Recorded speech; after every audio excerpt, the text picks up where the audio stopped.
लगातार चल रहे जुबानी जंग के बाद अब सियासी संकट भी आने की पूरी संभावना व्यक्त की जा रही है। जिस तरह के माहौल बन गए हैं उसमें साफ लग रहा है कि अब साथ चलना बहुत मुश्किल है। सारी संभावनाएं छिन्न भिन्न हो गई हैं और उसके बाद आपको बता दें कि अब एक साथ चलने की कोई भी गुंजाइश नहीं बची है। इन सारी बातों को लेकर के जिस तरह से राजनीतिक संकट उत्पन्न हुआ है वो साफ बता रहा है कि अब बिना बहुमत साबित किए हुए सब कुछ भी होना संभव नहीं है। इतना ही नहीं, जो स्थिति है उसमें सरकार की उल्टी गिनती शुरू हो गई है। लेकिन इन सब के बीच में एक सबसे महत्वपूर्ण बात है कि भारतीय जनता पार्टी पर लगातार आरोप लग रहे हैं। उन आरोपों में आखिर मुख्य किरदार कौन है, किसने स्क्रिप्ट लिखी है जिस पर ये पूरा प्ले किया जा रहा है। आपको बता दें कि इस देश में अलग अलग राज्यों में समय समय पर सियासी संकट आए हैं और उसके परिणाम भी आए हैं।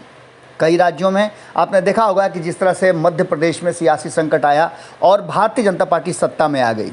इसके बाद आपने देखा कि कोशिश राजस्थान में भी हुई, लेकिन राजस्थान में सरकार नहीं बदल पाई।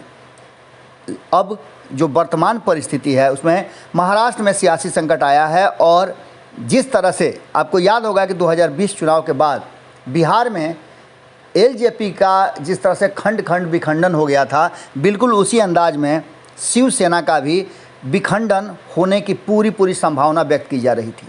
लेकिन इन सब के पीछे जो असली वजह है, असली राजनीति है, वो आप समझ लीजिए। इसमें सबसे जो बड़ी भूमिका है वो पर्दे के पीछे से है। और आप जानते हैं कि डायरेक्टर और स्टोरी प्ले करने वाला, स्टोरी लिखने वाला आदमी वो अलग होता है। इसके साथ ही उसकी लिखी गई स्टोरी पर वो खुद डायरेक्शन भी देता है।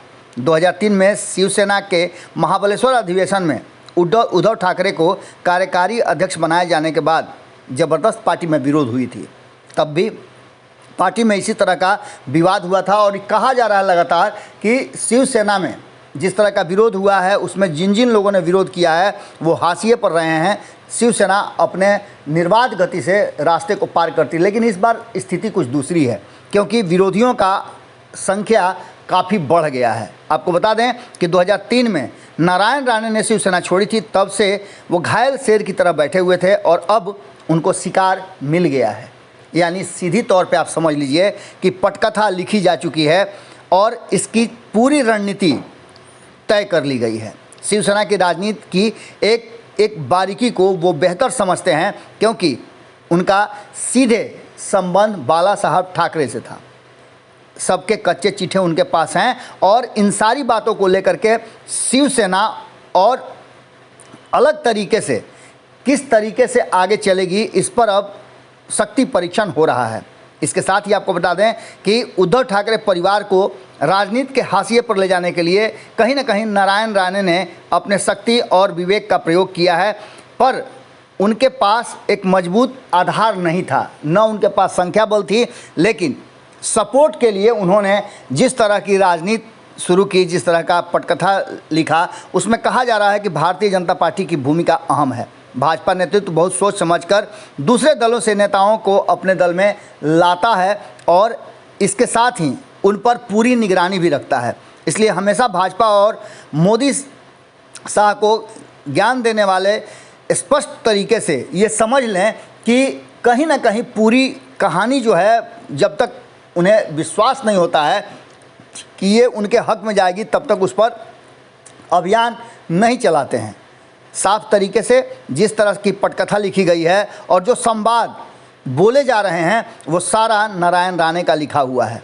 सीधी तौर पे निर्माता निर्देशक भले ही कोई और हो, लेकिन पटकथा और संवाद नारायण राणे का लिखा हुआ है और साथ ही वो डायरेक्शन भी दे रहे हैं। यानी कि ये कहानी और ये फिल्म पूरी तरह से मजबूत तरीके से बनाई गई है और इस फिल्म के पर्दा पर आने से पहले ही इसके हिट होने का भी लगातार अंदाज़ा लगाया जा रहा है और चर्चाएं चल रही हैं। इसके साथ ही एकनाथ असली शिवसेना की मान्यता के लिए जहां वो विधानसभा अध्यक्ष से मांग कर रहे हैं, वहीं आपको बोलें कि विधानसभा में विद्रोही ने कहा कि विधानसभा में शिवसेना बाला साहब नाम के गुट के रूप में उद्धव ठाकरे को मान्यता मिल सकती है। अब इस पूरे विवाद में आप देख सकते हैं कि किस तरह की बातें सामने आ रही हैं और कहीं ना कहीं भारतीय जनता पार्टी का ये स्टेप उसके हक में जाता दिखाई दे रहा है।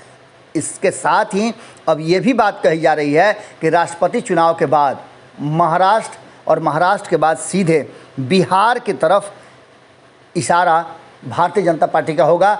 भले ही समय काफ़ी लग गए, लगभग 19 साल 20 साल का समय हो गया इस पूरे माहौल को।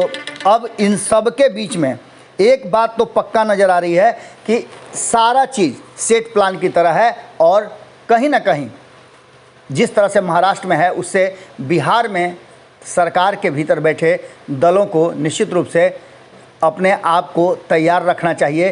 कभी भी किसी तरह की परिस्थिति सामने आ सकती है। जुड़े रहिए भारत लाइव के साथ। सुबह सवेरे में आज यही विदा लेते हैं, कल फिर मुलाकात होगी। बाकी की खबरों के लिए देखते रहिए भारत लाइव।